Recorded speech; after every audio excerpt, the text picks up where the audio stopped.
Imagine an office that looks completely successful. The chairs are full. The laptops are open. Meetings are happening. The calendar is alive. From the outside, the company looks productive. But inside that same room, the best part of the people may already be missing. Not absent, present, but not fully available. In the last episode, we looked at one workstation, the desk, the window, the wall, and what your eyes meet first when you sit down. Today, I want to widen the lens. Not one desk, the whole workplace. Because an office is not just where work happens. It is a machine that produces a human state before the work even begins. And the uncomfortable question is this: what if a person can show up on time, answer messages, attend meetings, look professional, and still be operating below their real capacity because the room is charging them all day? This is AtmosHacking. Today we are not talking about decoration. We are talking about the hidden tax of the office. Let me make it visible. A person walks into work at 8:47 in the morning. They are not sick enough to call out. They are not exhausted enough to collapse. They are not obviously burned out, broken, or incapable. They look fine. They sit down. They open the laptop. They answer messages. They join the meeting. They nod at the right moments. They move documents from one folder to another. They reply with sentences that sound professional. From the outside, they are present. But inside, something has already left. Attention is not fully online. Recovery did not finish overnight. The nervous system is still carrying yesterday's residue. The light overhead is sharp. The air feels stale. Someone 2 desks away is speaking in fragments. A printer starts. A notification cuts through the room. The chair is almost right, but not quite. The temperature is just a little too cold, then a little too warm. None of this looks dramatic enough to become a crisis. But it accumulates. And this is where the familiar mistake begins. When performance drops, we usually search inside the person first. We call it discipline, motivation, sleep, mindset, maybe even character. But that frame quietly assumes the human being is the only system in the room. The room is also a system. It has light, sound, air, temperature, distance, privacy, visual clutter, social friction, and unwritten rules you never signed but obey all day. All of it is talking to your body. Not in language, in signals. This is the core idea of AtmosHacking. Your environment is not background, it is the signal. And if the signal is wrong, the person inside that environment may start looking like the problem. They may look lazy when they are overloaded.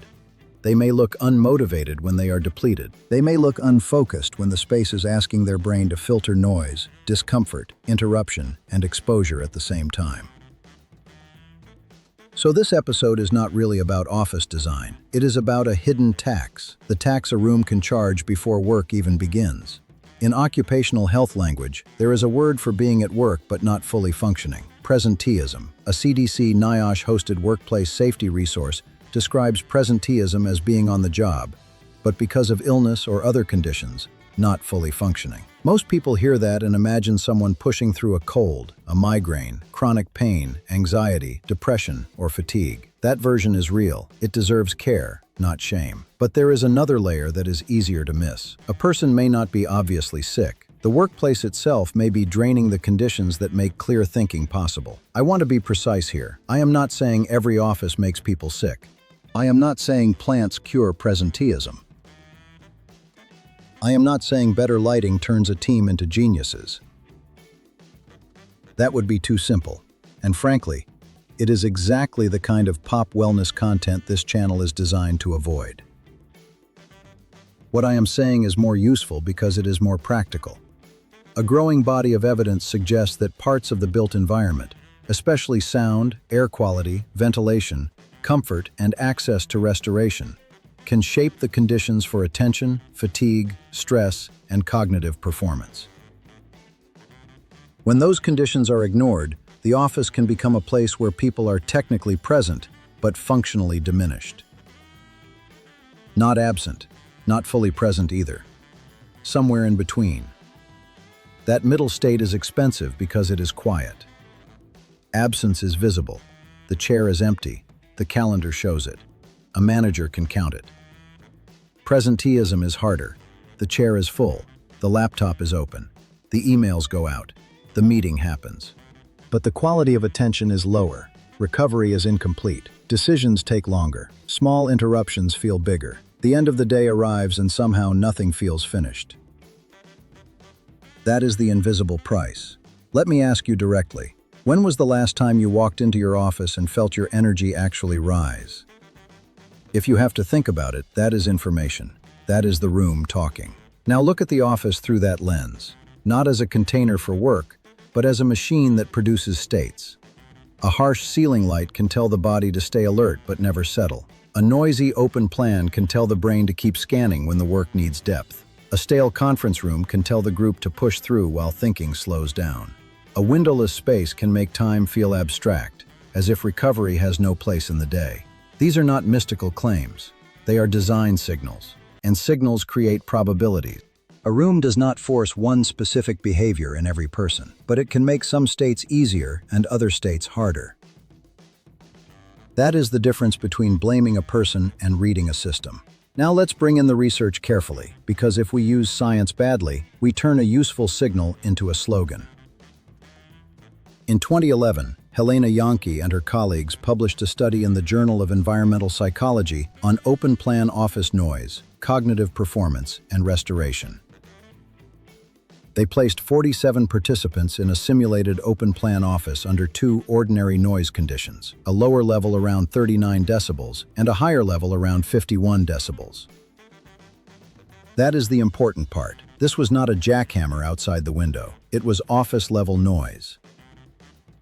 In the higher noise condition, participants remembered fewer words, rated themselves as more tired, and reported lower motivation compared with the lower noise condition. This does not mean every open office is automatically destructive. It was a controlled simulation with a limited sample. But I think the finding matters because it describes something many workers feel but rarely name. Noise is not just sound. Noise is attention being pulled away from the task you chose into the task the room imposed. And the problem with office noise is rarely only loudness. It is relevance. A constant hum can fade into the background. Human speech is different. Your brain is built to notice language. Even when you try to ignore it, part of you keeps checking. Is that my name? Is that about me? Do I need to respond? Is something changing in the room? That checking is not free. You pay for it in working memory, patience, and the ability to return to a thought after it has been interrupted. The Yankee study had a second layer I find even more useful. After the work period, the researchers tested restoration conditions. Participants who watched a nature movie with river sounds rated themselves as having more energy after the break than participants exposed to continued office noise. Again, cautious language matters. This does not mean a nature video fixes a broken workplace. It does not replace fair leadership, sleep, humane workload, autonomy, or basic respect. But it points to a design principle most companies still underuse. A workplace is not only where attention is spent, it is also where attention is either restored or slowly denied restoration. That is the hidden half of performance. If this channel is helping you see workspaces in a more precise way, subscribe to AtmosHacking now. Not because the episode is ending, because the practical map begins here. Most people talk about focus as if it is only a switch. Turn it on, stay disciplined, block distractions, do deep work. But focus is also a budget. If the room charges that budget every minute, you arrive at the important work already poorer than you think. Noise is one tax. Air is another. In a controlled exposure study published online in 2015, and later appearing in Environmental Health Perspectives, Joseph Allen and his team studied 24 office workers across 6 full workdays in an environmentally controlled lab. The participants were blinded to the conditions. The researchers compared conventional office conditions with higher volatile organic compounds and carbon dioxide against greener conditions with lower pollutants and better ventilation. The results were striking. Average cognitive function scores were 61% higher on the green building day and 101% higher on the green plus building days, compared with the conventional building day. Volatile organic compounds and carbon dioxide were independently associated with those scores. Before that number becomes a slogan, we need to keep the frame honest. The study had 24 participants. It was a controlled lab simulation, not a 6-month field study in a real company. The conditions were engineered. The effect sizes were large, but the context matters. That does not make the result weak. It makes it a strong signal with boundaries. And the boundary is exactly what makes it useful. We should not say air quality magically doubles intelligence. We can say the air in a room is part of the cognitive environment. That sentence should change the way we design work. The same caution applies to sound at a broader level. The World Health Organization Regional Office for Europe's Environmental Noise Guidelines for the European region were published in January 2019, based on the 2018 guideline work. They connect environmental noise with outcomes such as annoyance, sleep disturbance, cardiovascular effects, and cognitive impairment. That guidance is broader than offices. It focuses on sources like road traffic, rail, aircraft, wind turbines, and leisure noise. So I am not pretending it is an office manual. But the principle matters. Noise is not merely an annoyance. In the wrong dose, at the wrong time, for the wrong person, it becomes a biological input. And this is where the office stops being furniture. It becomes a stack of inputs. Light, sound, air, temperature, layout, texture, distance, contact with nature, privacy, social pressure, movement, clutter, timing. Each one looks small in isolation. Together, they decide what kind of state the room makes easier. So when someone says, "I cannot focus at work," the primitive answer is, "Try harder."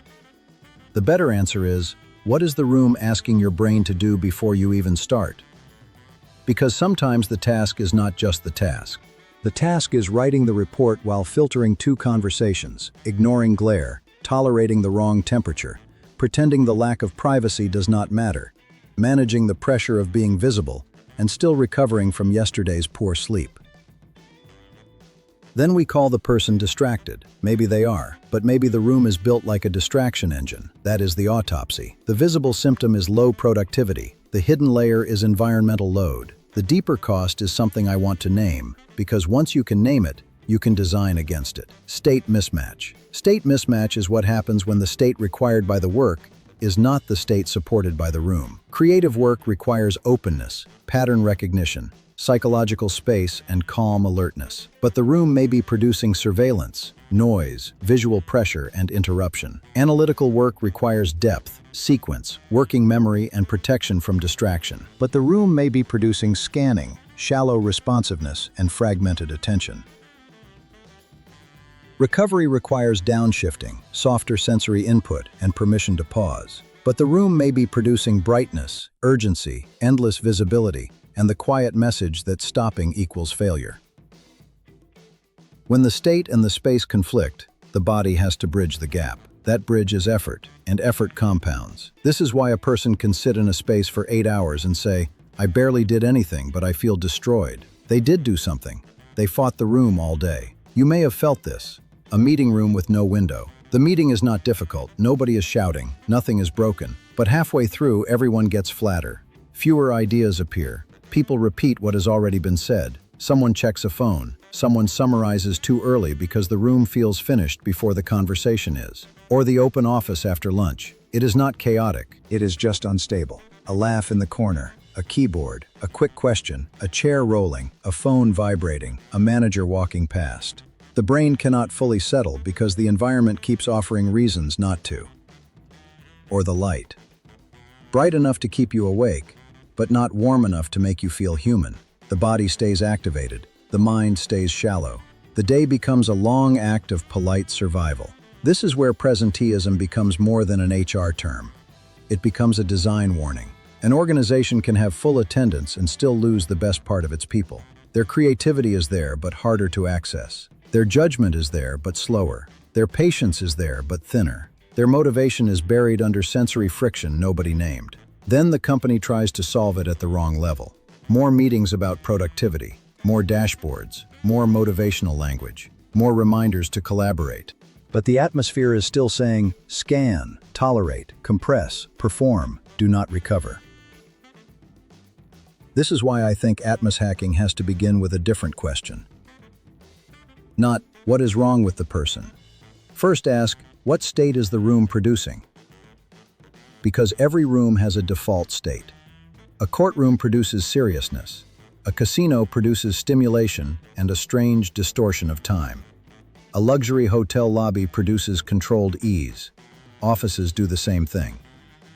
Many offices were designed around density, cost, visibility, and symbolic professionalism more than human state. That does not make them evil. It makes them incomplete. The traditional office asked, where can people sit? The next office has to ask, what state does this work require, and what signals make that state easier? A sales call does not require the same atmosphere as deep strategy. A creative brainstorm does not require the same atmosphere as a financial review. A recovery break does not require the same atmosphere as a high-stakes presentation. When every type of work happens in the same sensory environment, the room becomes average. And average rooms produce average states. This is why, in my view, a beautiful office can still fail. Decoration can impress the visitor while draining the worker. A room can photograph well and perform poorly. A wall of glass can look transparent and modern while making people feel exposed. A huge open plan can look collaborative while quietly punishing concentration. A plant wall can look biophilic while the air, noise, and culture remain hostile to attention. Visual beauty is not enough. The deeper question is functional atmosphere. What does this space help the nervous system do? Does it help people downshift, focus, transition, collaborate without destroying deep work, recover before fatigue becomes personality? That last question matters. Fatigue often gets moralized. A tired person becomes negative. An overloaded person becomes not engaged. A distracted person becomes not a team player. But in a poorly tuned atmosphere, those labels may be describing symptoms, not character. If you misread a system problem as a character problem, you punish the person and preserve the room. That is expensive. Expensive for the person who ends the day empty. Expensive for the company that gets attendance without full cognition. Expensive for the culture that learns to call low-grade depletion professionalism. So what do you do with this? Before you answer, look at your own workspace for a second. Does it help you become sharper, calmer, and more available? Or does it ask you to pretend that friction is normal, not the cheap version? Not buy a plant and become productive. Not open offices are always bad. Not remote work solves everything. The better answer is to run a room signal audit. A simple one. 3 questions. Question 1. What signal is this room sending? Not what the designer intended, not what the company says. What signal does the body actually receive? Urgency, exposure, safety, stimulation, calm, alertness, compression, recovery. Question 2. What state is this room making easier? Some rooms make quick response easier. Some make creative thinking easier. Some make quiet depth easier. Some honestly make avoidance easier. Some make fatigue easier. Question 3. What state is this room making harder? That is the painful one. You may need focus, but the room makes scanning easier. You may need recovery, but the room makes performance easier. You may need creativity, but the room makes self-monitoring easier. You may need calm execution, but the room makes urgency easier. Once you see that, you stop asking only for motivation. You start asking for alignment. Alignment between work type and atmosphere, between sensory input and cognitive demand, between social design and psychological safety, between recovery needs and the rhythm of the day. This is where small changes can matter. Not because small changes are magic, because repeated signals become the climate of the day. A quieter zone at the right time. A softer transition space after meetings. A better air strategy in rooms where decisions actually happen. A window, a view, or a nature cue that genuinely supports restoration. Lighting that respects alertness without becoming sensory aggression.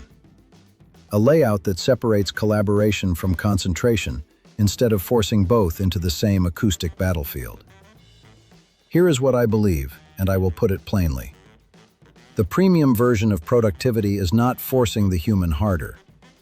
It is removing unnecessary negotiation.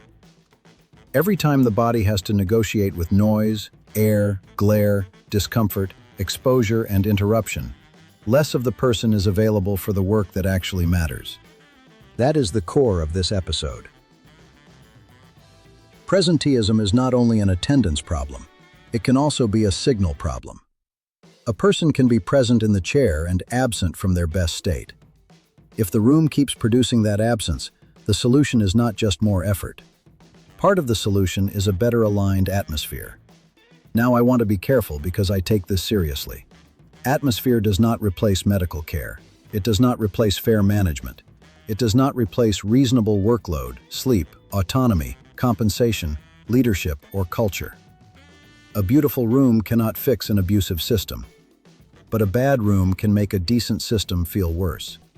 And a well-designed atmosphere can remove friction that never needed to be there. That is the realistic promise. Not transformation by decoration, transformation by signal. So the next time you walk into a workplace and feel your energy change, do not dismiss it as mood. Ask what changed. Was it the light, the sound, the air, the layout, the visibility, the temperature, the absence of any place to recover? Your body may be reading the room before your mind has words for it. And whether you lead a team, design a studio, build a home office, manage a company, or simply try to protect your own attention, this is the shift I want to leave you with. Stop treating atmosphere as background aesthetic. Start treating it as operating conditions for human state. Because the room is not neutral. It is either supporting the state you want or asking your body to fight for it. If this episode helped you see your workspace differently, stay with AtmosHacking. And tell me in the comments, what is one office moment when you knew the room was working against you? The lighting in a meeting room, the air after lunch, a noise you could not ignore, a space where you could work but never recover. I read those. They shape what we cover next. In the next episodes, we keep mapping the hidden signals that shape focus, recovery, energy, and performance before willpower ever enters the conversation. Design the atmosphere. Change the state. I'm Andrew. I'll see you in the next one.